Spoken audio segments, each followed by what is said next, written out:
First and goal at the 2. Aaron Rodgers, Brees Hall to his left. Slot right. 2 tight ends set left. Rodgers takes the snap. Play action. Looks right. Pumps once. Throws right. Caught. Front right pylon. Garrett Wilson. That's a Jet touchdown. Wow. Garrett Wilson. Toe taps. Just inside the front right pylon. And Aaron Rodgers puts it right in his hands. Welcome to NFL Daily, where we're just a bunch of old men aging gracefully, like Aaron Rodgers. That was Aaron Rodgers connecting with Garrett Wilson. WAXQ, Bob Wischusen on the call. A happy night in MetLife Stadium, a blowout. I mean, it was 24-3 New York Jets over the Patriots, and that score flatters the Patriots. It was such a blowout. I'm Gregg Rosenthal. I am so delighted to be joined on this Monday night, or Thursday night rather, for the recap with my friend, the great Dave Dameshek. Shek, I'm sorry I didn't, deliver a better game for you. My hometown Patriots gave up a stinker for our recap. Listen, so far your performance has been noble. This must be just a sea of emotions for you to take in here. And I know you're a pro's pro, but boy, oh boy, AFC East specific. When was the last time the Patriots got it handed to them by a division foe like that? The only one that comes to mind is Drew Bledsoe's first game in Buffalo, 31-0, right? Or was that 38-0? Well, I mean, the Bills over the last couple of years, if we want to count the Mac Jones era, I actually think the playoff loss to the Bills when they somehow snuck into the playoffs, the fact that they didn't have a defensive stop and Bill Belichick is still the coach, that is somehow more embarrassing. But to your point, Shek, this was the first 20-point lead the Jets had at any point, and of course they finished it out with a 21-point win since the first Belichick year, 2000, against the Jets. True. I mean, it is. It 20-point lead against any human beings you're talking about? Against the Patriots. Against the Patriots. I was going to say, the Patriots had won 15 straight until last December. That was the moment where you knew it was really over for Belichick, where his 7.5-year winning streak over the Jets ended in some meaningless December game. But yeah, it was. It's a tough night if you're a Patriots fan who expected a lot out of the season. But I got to say, my emotions, but at least before Drake May comes in, are pretty in check. I'm trying to actually feel more about this Patriots team, but I watched this game and I'm a generous guy, Shek, and I think, okay, the Jets are going to be part of this season. They're going to be in prime time a lot. That's the takeaway here, that like Aaron Rodgers is going to be a real dude. He started to show it in the second half of that Titans game, and he was awesome tonight. I mean, I think if you're a Jets fan, your optimism is suddenly boundless all through the game now. As Herb Street said towards the end of it, every time he takes off, you hold your breath. I'm assuming if you're a Jets fan, he's a 40-year-old man after all. And when he did try to take off a year ago, we know what happened. But he looked good doing that. He looked good bouncing the pocket. He looked good throwing outside the pocket. He looked good hanging in the pocket and delivering it. I mean, I don't know what there is to be sad about. Morgan Moses is not a small absence if he's down for any amount of time, and I'm guessing he is, but they did use that first round pick on a tackle, so I guess they're in good shape there. Mike Williams looked pretty nice there. Listen, the one thing I have cautioned fans all through the offseason against doing is assuming a team is going to be good because they had a high-end defense a year ago. It's sort of mysterious why defenses don't travel from season to season, but it is not a dependable thing to say, well, the Jets obviously are going to be good because they had that great defense a year ago. But tonight, at least against poor Jacoby Brissett, they looked like the real deal. What weren't they doing well? They were running the ball nicely. So yeah, I guess they announced themselves. And now when you marry it up and you look around their neighborhood, specifically the AFC East, Tua being down, you assume that the Dolphins are now rendered probably irrelevant for the next month or 6 weeks. And by the time they come up for air, it may be too late. So we're already maybe in a 2-horse race in the East. Yeah, I think you're absolutely right. Like, it's such a long season, and I know my dad is watching this game, and he was really disappointed. And I get it. I thought the Patriots would be competitive in this game. I thought they'd cover the 6, but you can sometimes get a little foolish. These first few weeks can be fool's gold. They were very competitive, really played two solid teams, Bengals and Seahawks, even for 2 weeks. But as the season truly emerges, the real teams start to show themselves. And what I thought we saw tonight was, okay, Aaron Rodgers is going to be back. You mentioned it. So the first couple games, he played well enough. And in the second half of that Titans game, I thought he made some electric throws on third down, some tough throws. Garrett Wilson had one. Mike, but not moving though, right? Yeah. Not moving. That's what I'm getting to too, is that he wasn't moving around. Tonight, you mentioned it, 5 for 5 on throws on the run, 7 for 8 on passes under pressure, according to Next Gen Stats. And these weren't all short passes. That was for 78 yards. The throws on the run were for 60. Now, there was literally nothing down the field. He didn't try a throw over 20 yards, and there weren't that many over 10. So they're still kind of building up what this offense is going to be, but he looked fantastic. Our friend Nate Tice sent out a stat. I don't know, does he have like a main line to the Next Gen Stats researchers or something? Because he had a stat that said that he's had the most sprints he's had in a game since 2018, and they define sprint as running 12 miles an hour or more.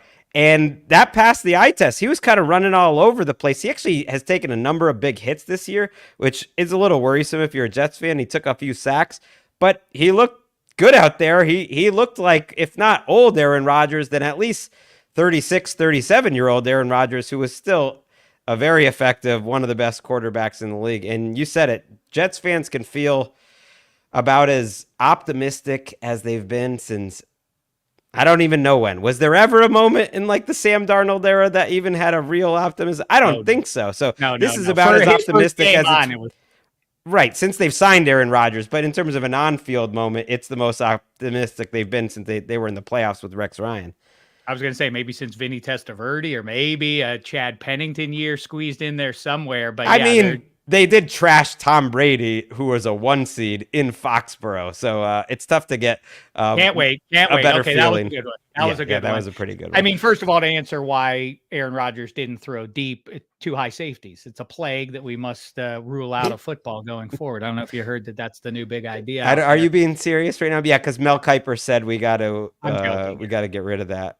By the way, I kind of checked the Next Gen Stats number. Now I realize how you can check live, and like neither of these teams were playing 2 high safety that much in this game, for what it's worth. Look who's still learning. Every day it's getting better, everybody. That's a lesson for all of us out there. If the boss can do it, we all can.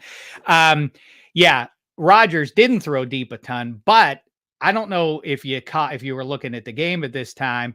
I know you and your boy were trying to drink in at least a little bit of it. I was watching the whole game. What kind of? No. I know you're watching it, but I don't know if you're that's a penalty, so I don't need to pay attention. But he uncorked the deep ball to Mike Williams early on that got called back for holding, and Mike Williams didn't catch it in the end zone. But right, it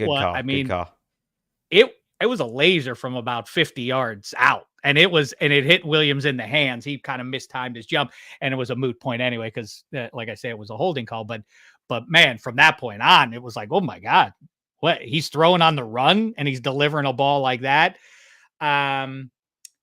Yeah, listen, my cynicism with Rodgers, it has been owed to, like we've talked about any number of times now over the last the evidence for 40-year-old QBs plus is Tom Brady at 45 winning the Super Bowl, Brett Favre in that one great Vikings season in which he was 40, and Warren Moon had a good season for the Seahawks when he was 41.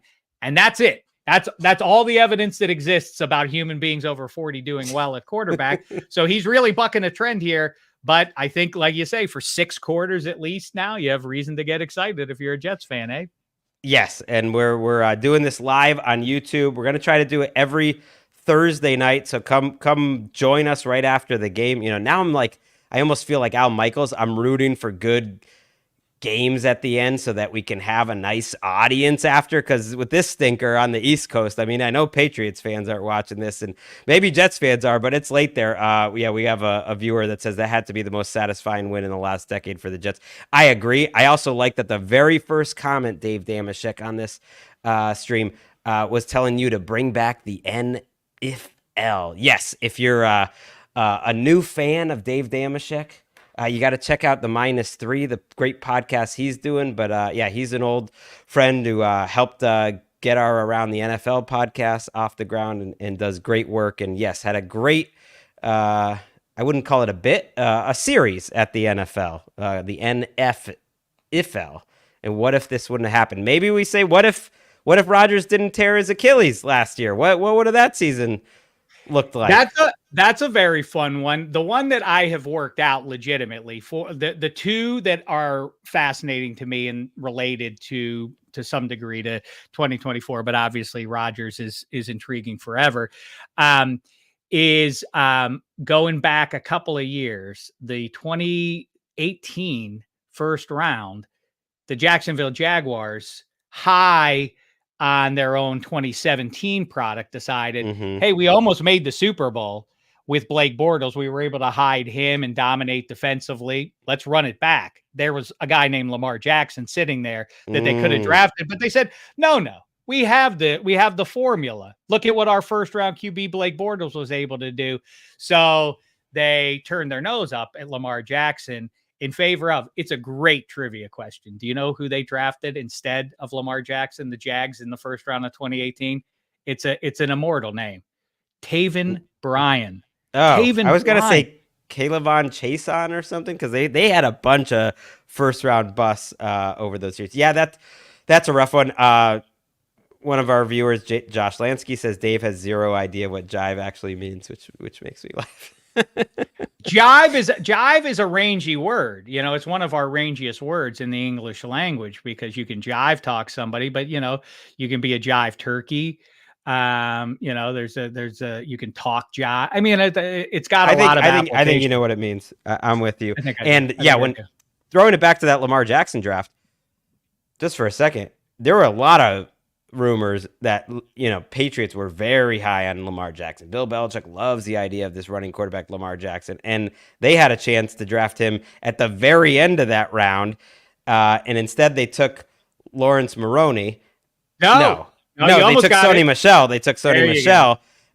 Wrong first round running back from the Patriots. And you know what? Sony Michel did have the best 4-game stretch of his career in a Super Bowl championship run as a rookie. So you can't say it was totally useless. But yes, I think about Dave loves his history. I will always say that. I will always stand up for Sony Michel and Patriots fans who wring their hands. We should have taken Nick Chubb. And of course, you should have taken Nick Chubb, who was taken early in the second round. I mean, you were outsmarted by the Browns. Not great. Not great. Let's talk Jets. Okay, but Sony Michel, I will say, Jets fans. Sony Michel is exactly right. You're right. But I will say, Sony Michel, I don't know if the Patriots win the Super Bowl without Sony Michel's performance. Continue. No, I agree with you. I always stood by that. Sony Michel, 2-time Super Bowl champion, also helped the Rams out in a random career. All right, so the Jets, you're looking forward on their schedule. They got that Vikings game in London, which is shaping up as a really fun one. And one of the reasons why I do believe in this team as a playoff type of team, now that I've seen Rodgers, I was on the fence because I just wanted to see it. I didn't know if he would come out looking like Kirk Cousins has kind of looked so far. You just didn't know. I wanted to see it because of what Dave said about the 40-year-old quarterbacks and whether the offense would make sense. And now I feel like I've seen enough that they're getting into gear. And a lot of the reason I have faith, not just because you mentioned the defense, because we'll see against better opponents. Their pass rush, they really cooked up the Patriots tonight with a good scheme where they blitzed like crazy, going way against types. I think they said it was almost a 40% blitz rate, which is, I believe, the highest of the entire Robert Saleh era. And the Patriots offensive line stinks. They are the worst offensive line in the league. They were on their third string left tackle by the end of the game. Their right tackle, who they gave monster money to play right guard because he's one of the best right guards in the league, and then they say we're just going to leave him at his good position. A week before the season, they panic, and then they put him over at right tackle, and he's struggling at right tackle this year. That's Onwenu. So it was just a mismatch. Good job by the Jets. We'll see against better offensive competition. We'll see. I'm not sure. But the reason I think they got a chance to go far and at least make the playoffs, I talked to my friend Matt Casey tonight. What are his hopes? He said, give me a playoff win. That would be a successful season. And I think they could do that because, Dave, they got some other weapons. Lazard looks like Packers Lazard when it's Aaron Rodgers on the field. Breece Hall, we know he's a good player. They've run the ball pretty well the last couple of weeks. But this kid, Braylon Allen, I don't know how big is he? Is he 240 pounds or something? He seems a moose, right? I think he is 240. I'm not sure that Breece Hall is any better as just a pure running back. He's a better player because he's so good in the receiving game and he's faster. He'll hit bigger plays. But if you're telling me the game's on the line right now, I have almost seen enough with Braylon Allen, and you need 5 yards, I might give the ball to Braylon Allen. Both these guys are dynamite, and he's looked really good the first 3 weeks. And, I didn't know who he was 2 months ago, really. He was just a random late round draft pick, and I think that's why you got to watch more college football, the boss. I know you're so focused in on your I'm not into football, college. but I mean, I knew him, but I didn't know who's going to pop, who's not going to pop. Well, don't forget too that that 0 he wears is slimming. If he wore a regular number, he would look even heftier than he already does. It's an optical illusion that you see that O on him and you think, oh, he's sort of a slender fella, ain't he? No, he's a load. Thunder and lightning indeed. Yeah, I think the schedule makers, the football god sort of smiled on the Jets a little bit because after that, really miserable week 1 matchup, that even that was kind of like, hey, Aaron Rodgers, here's your homecoming to start the season. I think it sets up for them to be in a real good spot about a third of the way through the season before things really get tougher for them. So, I don't think they're going to go undefeated between here and say week 7, 8, but they should be in pretty good shape in the playoff chase, at least. I don't think if you're the Jets, obviously you're ceding the division at this point to the Bills. It's funny to me. Wait, what are you saying? No, yeah, there's no way. Like those are two good teams. That's why I kind of enjoyed tonight, just thinking, okay, the Jets are going to be part of this season. Those Jets-Bills games will be big. All the primetime games they have the Jets on, it's like, okay, they're going to be in the mix. I don't know if they're going to be a 3 seed or an 8, 17, but they're going to be in the mix. They're going to be fun. I will say that you say you don't know how much the Jets pass rush tonight carries over, the rest of the season. I think what it really does, and I'm not trying to be a creep to you, I think through 3 weeks now, all of a sudden the good vibes around dumping the Bungles to start the season and all of that, I think that's a distant memory because that felt like the Jets figured out what has been sort of empirically clear is that the Patriots O-line ain't good. Like, just blitz them up real good. There's not going to be any answer. I feel like it's not going to be a fun watch the rest of the way, but it's a redshirt season. So it's Drake May and all that. And if you see some positive signs, that may be enough for you in 2024. But yeah, we're in this funny place. And I always say, watch out for week 3. That's where some results that seem completely out of whack happen because we think we know way more than we do right now. You get that 60 minutes of evidence and then you think you know everything about everything. And you're like, maybe the team they just destroyed stinks. Maybe the other team's going to be in the Super Bowl and maybe you shouldn't be too down. Then you get 2 weeks and now you really think you know. Oh, well, they're 2-0 or they're 0-2. Now they're solved. I think where the Bills are concerned, this is a big one for me. I'm interested to see what sort of shape the Bills are in for 2024. I don't think all answers are settled. They're young, obviously, in a lot of places too. But I do think that there's some, the 2 games I circled, not that you asked, but I think Detroit at Arizona, a lot of people are going to react to that. A lot of people are going to be on the Cardinals because of the way they've looked earlier this year. Spoiler alert. I think the Lions are going to go in there and beat them up and truck them a little bit. But the Jags, all of a sudden, it's not a must-win game for me because they are going to play the rest of the season, almost certainly, even if they lose it. But imagine that. The Jags lose in Buffalo, and they're 0-3. And in that division, which you thought like, maybe the competition won't be that great. The Texans and the Jags will battle it out. But I don't think it's not, there's no punchline in that division. And if they fall 0-3, that's it for Trevor Lawrence. And then it begs the question, you could say that quarterback is the one you should draft in this QB class over that guy. And they're not always right about that. And generally the scouts collectively come down on the right guy. But I mean, in my lifetime, John Elway can't miss. Peyton Manning can't miss. Andrew Luck can't miss. Troy Aikman was also one of those guys, can't miss. None of them missed. Andrew Luck. Now the last, I skip Andrew Luck. Now Trevor Lawrence, and Bryce Young. What gives, scouting Well, community? no. Okay, let's hold on. First of all, Bryce Young was never in that category in terms of the In analysts. terms of the hype, I don't think so. And then Trevor Lawrence, you're right, pretty much got that. I personally never quite got there with Trevor Lawrence. Like, I came into this draft saying, since I've done this, I think Caleb would be number 2 or number 1, depending on who you want to trust. And in terms of like the consensus and what I think and what everyone thinks in terms of the best QB prospects to come out in the last 20 years, it would be Luck and probably Caleb 2. And you're right. For most people, it seems like it was maybe Lawrence 3. I never totally got there. And yeah, there might be something missing, but you might be right. And this is why I like having Sheck on the recap. You never know what we're going to end up talking about. It's a 24-3 game, and we're veering off into Jags territory. It's 1 week. Like, if the Jags pull off an upset in Buffalo was my Super Bowl pick this year to win it all. I just thought sometimes it's the years you don't see coming, and I feel like Josh Allen's at the perfect time in his career with the perfect offensive line. And in the long run, I'm going to trust them, whether they lose this week against the Jags or not. But you're right. Those 0-2 teams, I picked almost all the 0-2 teams that had a reasonable chance to win this week, to either win or to cover. Just me because. too. And by the way, I was big on the Falcons based on the math I'm talking about. Like, yes. Oh, the Falcons overrated. Kirk Cousins cooked. Like, they just played a great defense down there that approaches every game with the intent of winning it 12-11. Don't overreact to what the Falcons looked like in week 1. They're going to beat the Eagles up there. And so they did. Okay. So they're going to beat the Chiefs again. This game tonight too. Like, look, like that. I could see that. I don't think it'll happen, but the Chiefs haven't really been the Chiefs so far. 18th in DVOA, a little weird. It's also one game. This was a Thursday night game on the road, short week. Patriots are a limited team. Like, I think teams play to their level over the long run.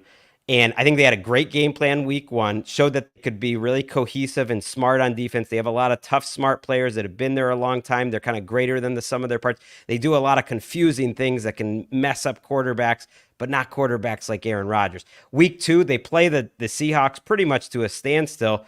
I thought looked like an even team. To me, those were like 2 A- games from a team. And no matter what team you are, you're probably not going to play 3 straight of those. And so you got like the D- game out of them tonight. And that averages out to what they really are. They're somewhere in between. They're not as good as they were the first 2 weeks. I think some weeks they'll have good game plans on defense, and they have enough defensive players, if they can stay healthy enough, that they'll create problems. The offensive line, though, is so bad that most weeks with this schedule, it's going to be an uphill battle. So they had a couple injuries tonight, too. Keon White left this game at one point. Anthony Jennings, who's a good linebacker for them, left this game at one point. Jabril Peppers left this game. Keon White, who had a bunch of quick pressures in this game, has been their best player, I would say, on defense.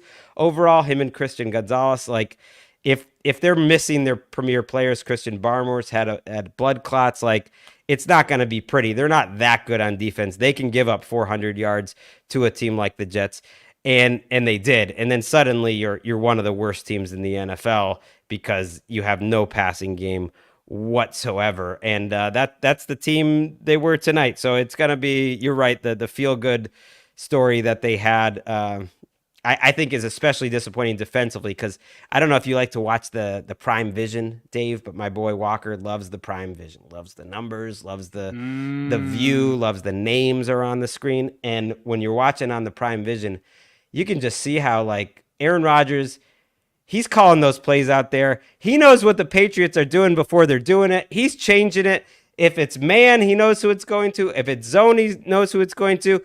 And when it was man, there were 3 guys open every play. I was like, oh, why didn't he throw to him? Oh, well, then it's 17 yards to him. Why didn't he throw to him? And he knew it. Like, they didn't know what they were doing. And when it was man, he would just throw it to Garrett Wilson. And it didn't work actually that efficiently. I think Garrett Wilson had 9 targets, and he had the great touchdown, but only 30-something yards. He's been a little slow, but I think that's because he's playing against one of the better cornerbacks in the league. I think Christian Gonzalez is that good. He's a special young player. But other than that, They don't have much. It's going to be a long season. I thought Drake May was going to come into this game and make me feel better, but instead, now you don't want him in the game, do you? You don't want him to be taking. Oh, I do. I want to. I don't care. I guess I'm someone that's just like this. I don't care about this team until he plays. Really, it's like I just want to see him. He's the only. To me, I'm kind of happy because they have a quarterback.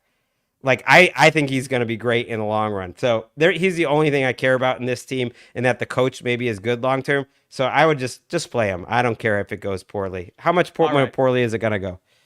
Listen. You can make yourself crazy watching pro football. You can spook yourself at the end of every play. It feels like maybe I've just watched too much football over the years, but you can kind of talk yourself into every collision being like, oh, I hope that's not a season ender for this guy.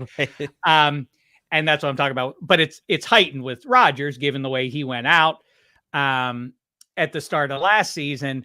But the combustibility now extends beyond just, his age and everything and the way he plays, or at least always has played. And it looks like based on tonight, that's what he's going to play.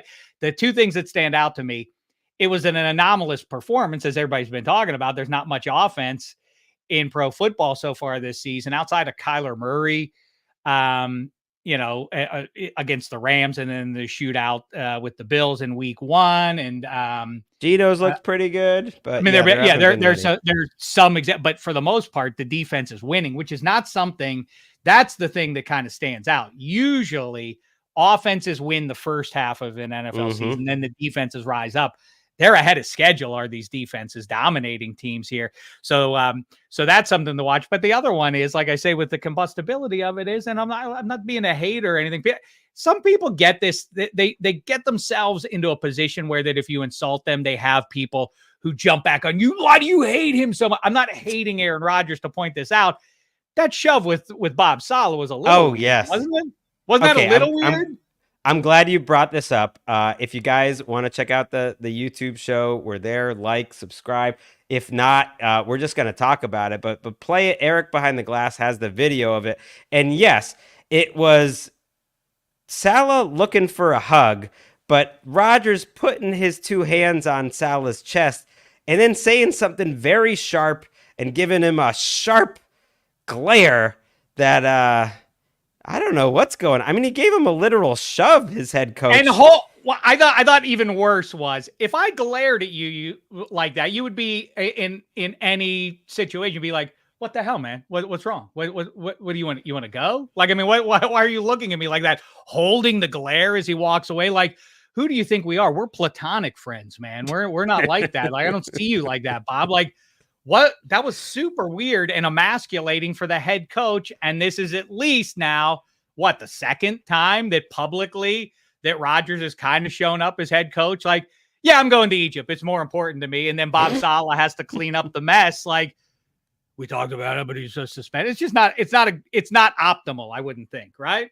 No. And I thought, Ryan Fitzpatrick on the halftime show for Amazon made a comment about it. Just like, I'm sure Mike McCarthy is watching this in LaFleur, and they're just like, yeah, that kind of seems like familiar, old competitive Rodgers. Just like he's at a point in his life, right? I mean, he's at a point in his life where he picked the coordinator, and he's got the offense that he's wanting. He's calling the plays, and I don't know what that was about. And they'll chalk it up, I'm sure, to it's in the heat of the moment, and I don't know. It's just strange. Can you imagine I can't imagine many other starting quarterbacks doing that to their head coach in a big spot.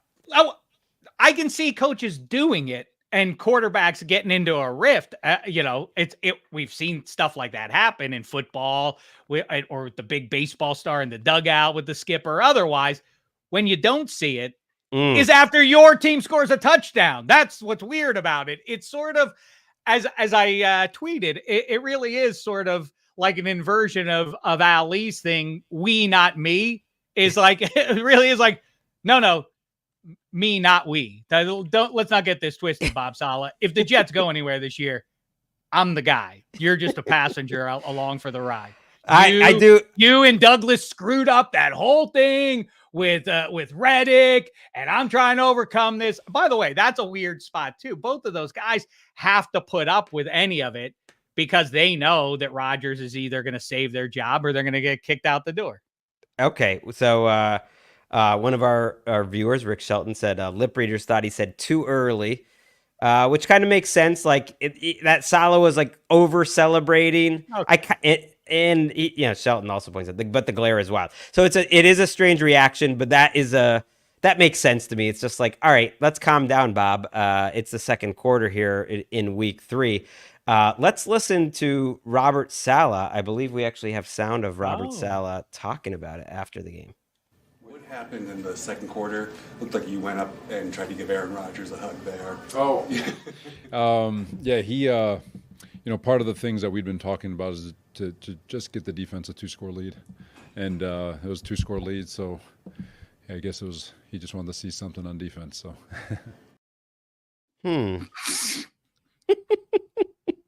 He wasn't ready for that question. So pathetic. That was so nervous. There is something. He's the head funny coach about that. of a pro football team. He has to put up with this. He has to be emasculated like this. Shame the devil. I love it. All right, the Jets get to 2-1, and they're feeling great. And yeah, you mentioned Morgan Moses. We'll see. It was announced as a knee injury. I didn't even mention when I was seeing the offensive weapon. They really like Tyler Conklin. He had a big night at tight end. He was their leading receiver by far. So just the secondary was awesome. I mean, you can put these guys in man coverage against receivers like the Patriots. They're just gonna shut them down. An awesome night for the Jets. I think they kind of announced they are going to be a big part of this 2024 season if we didn't believe it before. Before I say goodbye to you, Shek, let's have the comment. Chris Green says Dave's Steelers are going to get cooked on Sunday. I got to say, this was maybe the toughest game for me to pick of the weekend. Chargers, Steelers, kind of mirror images, except the Steelers can't actually run the ball at all, and the Chargers can, and one has Justin Herbert, and the other has Justin Fields. I know Herbert's a little banged up, but which Justin would you rather have? So I'm leaning Chargers, and yet this Steelers team is pretty frisky. They very well might have the best defense in the entire NFL. And in this year, maybe that's actually a recipe if your offense is okay to get like a 4 seed or something, win a division. Like it's possible if they're that good. To me, that's their only route to being that good, is the defense has to be the best one Tomlin's had in a decade or so. Funny you say that. Pretty close to what I was saying for the last couple of months. I predicted and got a little bit of pushback from some of my pals, beat guys with the Steelers, but floated the idea that I think that this is Tomlin. I think got a little over his skis on more than one occasion going into a season with where the defense was and how much he could ride it over the course of a season. I think this is it. This is the best defense they've had since 2017, which is really saying something since Shazier went down. I don't really see a flaw out there if they can hold up at the second corner.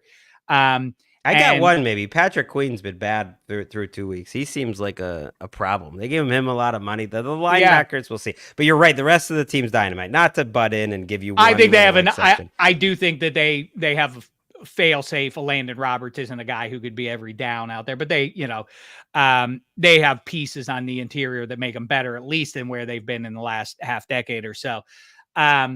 The thing that people said is a hot take from me is I still think TJ Watt is one of the 5 best non-quarterbacks in the league, a Jenga piece, if there is one. Jenga theory, of course, is if you remove the wrong piece from the equation, the whole thing will implode on you. Gotta have you, by the way, I gotta have you on my show so we can do that. I want to go through the Jenga pieces as they stay. Let's do it. Anytime. It's a satisfying conversation, I always feel. TJ Watt may be one of the 5 best non-QBs in the league, most impactful. But I think the Jenga piece for the Steelers this year is Joey Porter, because if he goes down, they're doomed. I think they're better equipped to survive TJ Watt sitting down for 3 or 4 weeks than they are JPJ. And look at that. I've been proven right at least through 2 weeks. He erased Drake London and then did the same to Cortland Sutton last week. And I think a lot of people, again, like I was saying, people reacted to, boy, this Falcons offense isn't as good as we thought it was. Well, Drake London was a 0 in week 1 because Joey Porter Jr. eliminated him. So by that logic, if he is on Quentin Johnson, which he's going to be, and he eliminates him, where exactly is Justin Herbert going with the ball? Ladd McConkey is nice, but he's a rookie. So I think that's a factor. And The thing with the Steelers is, and the debate has rolled on since literally 32 seconds after the Steelers got Russell Wilson, and then a couple days later, the debate should Justin be Fields. over. I mean, the guy can't even get healthy. What's the point? Are you kidding? Oh no. Oh no. It's the other way. The collective wisdom from the banks of the Three Rivers, the people watching practice every day is, oh no, it's going to be Russ eventually. I hope that's not the case. I don't think that's the smart play. But the bottom line, he can't even get on the field. He came back onto the field and he lasted 2 practices before he like re-aggravated it. Meanwhile, Justin Fields is out there making winning plays. It's over. It's over, Russell Wilson, people. I think so too. But I think we are going to see him because, as I've told you before, I think Mike Tomlin is one of the 3 or 4 best coaches in pro football. I also think he's able to achieve that status despite not being a QB whisperer. How many guys who are at the high end of the head coaching ranks that really don't manage quarterbacks well? He got off pretty easy because he had Roethlisberger for such a long stretch, but since then it's really been sideways more than one time. I think the debate with Justin Fields, my question is ongoing with anybody who says it's got to be Russ. Like, what is it from Russ that you think he does so well that offsets what Justin Fields does that Russ can't do? He has. I don't want to have a Russ Wilson at 36 conversation. Let's end it. I will. No. 27 more minutes, then we're done. What the thing that people keep trying to talk their way around is Justin Fields, Russell Wilson, or Gregg Rosenthal. How are you going to throw the ball to somebody when you have a collection of pass catchers, none of whom can separate? Not a one of them out there can create any separation. So what are you doing? I mean, like that, you're gonna have a very hard time on 3rd and 6s if you don't have Deontay Johnson, who was always open, or someone like that. Maybe it'll be Roman Wilson if he gets out there. But again, he's a rookie. I'm going to take the Steelers narrowly here. Home debut, all of that. I'm taking the Chargers if Herbert's healthy enough to play. I assume he'll be okay. $11,000. Let's bet on it. $11,000 right now. I am not allowed to do anything of the sort as a kid. One of our kids. No, I can't do it through them either. It's been a thin slice of heaven here, Dave. We'll wrap this up with one more comment from the YouTube commentary. As a Vikings fan, this is from Haldell Berries. I like Rodgers so much now that he doesn't play for the Packers. Yeah, I heard a stat, and I gotta say, I don't like Rodgers, the character, but I do like watching him play football, and I like him in the mix. He adds a fun, even if it's a little villainous, it's fun having him back in the mix. This game is built by their quarterbacks, and we need more good ones. So I was happy to see him out there. I agree with that. Yeah, I saw a stat that the Patriots had won, I believe, 20 out of 23 again, or 23 out of 26 against the Jets. The only team that had that big of a run in the last 2 decades was Packers and Bears, with Aaron Rodgers beating up on the Bears that whole time, and now here he is beating up on he is very fun with those sidearm throws that he makes from down here. He is a distinctive, to your eye, if you shot him in silhouette, it would only be him. You couldn't confuse him with anybody else because the nature with which he 2010, I'd said that best quarterback I've ever seen in my life. Well, I was gonna say, I still think at his peak 2010, and then what was the other mid 2011 and 2014. 2014 and 14 were too high. The 2014 and the 2010 type, Mahomes is right there for me.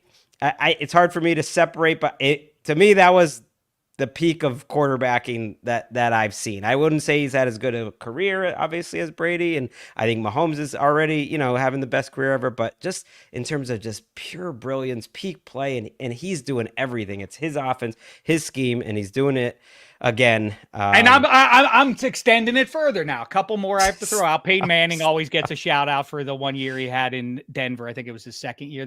Or maybe it was his first one, statistically at least. The one who doesn't get the shout out is the 15-1 MVP throwing the ball to Philly Brown and otherwise. Cam Newton. Good call. That was a special year that was wild, given how he performed over the majority of his underrated career, although he may now be back. And the other one, because I'm older than you, that I have to mention is Dan Marino in '84. That's the standard. That was a different time when the rules did not favor offense. And it was, just trust me on this, week in and week out, when you were watching it, it felt like, what the hell is this? Well, I mean, he's 4 or 5 touchdowns every week. There's a Dan Fouts, move over, man. This guy, this cat's where it's at with the perm. And I would tell everybody, oh, listen, we know all about this in Pittsburgh, PA. Danny Marino. Yeah, it's statistically, I always said like he would be the only comp that Patrick Mahomes has ever had for the start of his career. Yeah, was Dan Marino. I think you got to throw in Case Keenum's Vikings year too. That's in the mix. Yes, thank you for that one. Yes, but let's wrap it up. We're gonna throw it to a break. I appreciate you, Dave. I appreciate everyone who joined us. This is actually the end of our show. The Saints are the team of the week, the team of the season so far. So I wanted to have a fun conversation with some friends of mine who do the Saints Block Party podcast. So after the break, we're going to hear from them. Also, if you're into the Saints, we got a podcast, Off the Edge, with Cam Jordan at NFL Media. He's a great podcast host, so check that out too. We'll take a quick break, and we'll be back after Thank this. you, Greg. Thank you, Dave.